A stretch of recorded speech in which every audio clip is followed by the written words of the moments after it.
Hello, in this video I want to talk about co-parenting with an emotional abuser and how the children are used against you in the divorce process. Hello, my name's Elizabeth Goddard from Revive Your Soul, and on this channel I talk about healing from emotional abuse and divorcing from the emotional abuser. If you're new to this channel, please subscribe and like and share the content, and if you're returning, welcome back. And thank you. Co-parenting with an emotional abuser is difficult and complex. If you're negotiating with a person who doesn't see people, they only see objects, they're going to do anything they can to injure you. And that includes using your children. When you are in negotiation with the emotional abuser, they are not considering the needs of others. They are just looking at ways of maintaining control over you. Any financial help isn't seen as support for the children. They see this as giving money to you. They don't want to support anyone. They need to be supported themselves, and they're looking for an exchange, which will always be unequal. They will negotiate a lower amount of financial support by claiming they will have the children.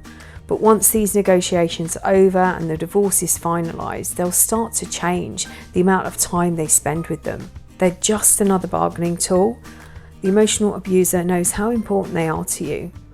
They're just seen as high value in this process. They know you will do anything to protect your children, and they will use them to threaten you, which might even be fighting for custody of them, creating smear campaigns and claiming you are unfit or unsuitable to parent them.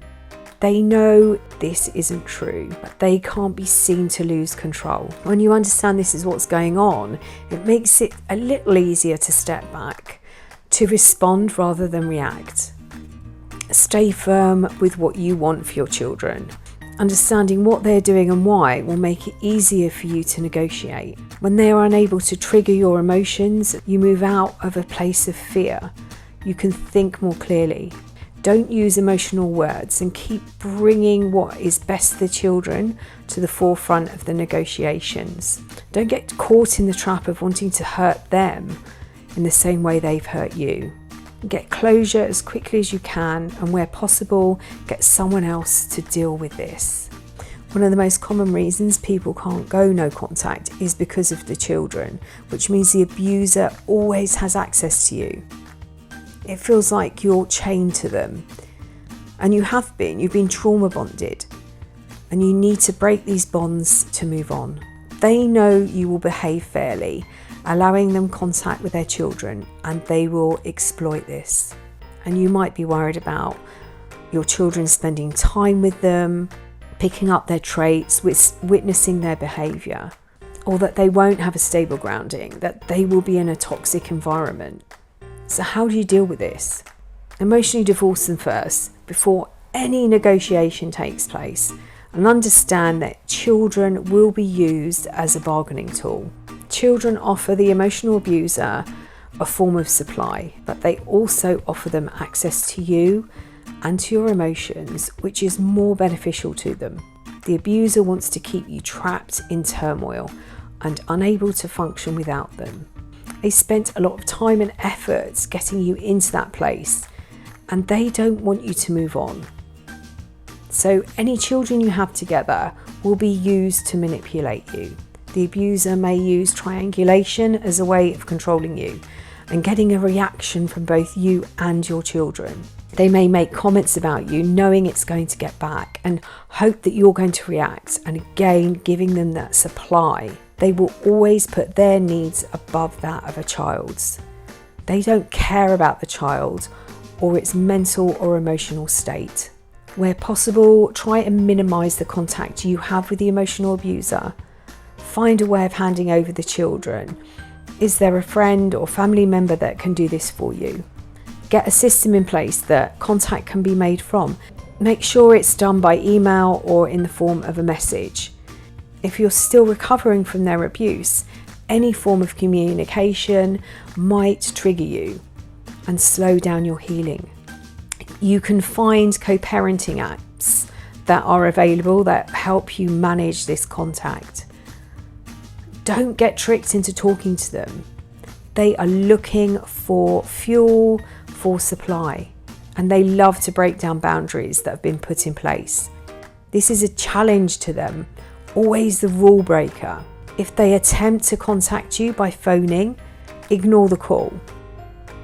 Let them either leave a message or send you a message. Don't try to use their manipulation tactics against them. The only person who will get hurt is you. Make sure you construct solid boundaries and stick to them. They may tell you they never agreed to them. This was all your idea. Let them. The only person or people that are now important are you and your children. If they contact you, move your phone or your laptop away from you.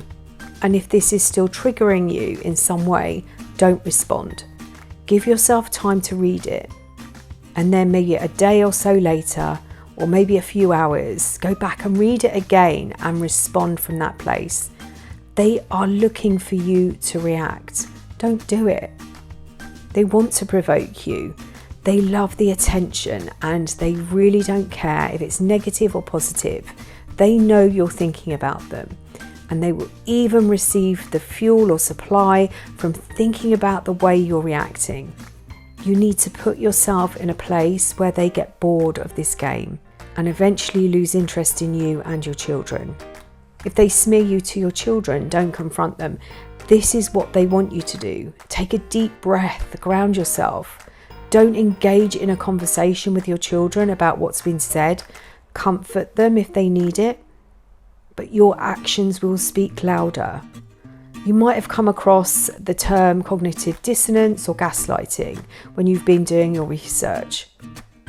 And that is what has been happening to you, and this is what's happening to your children. They are trying to brainwash them into believing their lies. And when the children return home to you, they are confused as it's not what they experience. They may want to protect the abuser who is playing the victim. It might be helpful for you to find out techniques that will help your children. You might experience a change in their behaviour when they return home from a visit with the abuser, and find strategies to deal with that.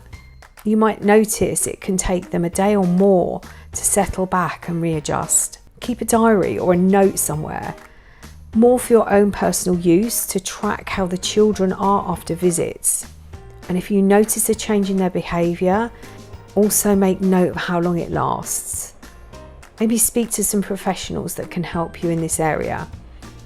Get the children as much support as you can, and have a routine ready that helps them adjust back quickly. Give them time to sit and talk if that's what they need, or you can use colouring pens while you talk to them about what they've been up to. You can encourage your children to colour while they're talking. It's a great outlet and a great way of them formulating and understanding what's going on. And it's also a good bonding exercise. Do not let your children see you get upset or react in any way.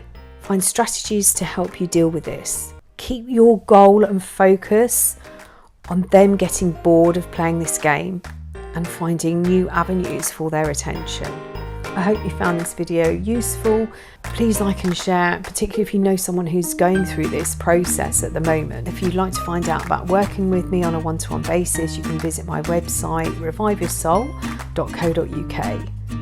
You can join me in the Divorce Sanctuary over on Facebook, and I'll put the link in the description box below.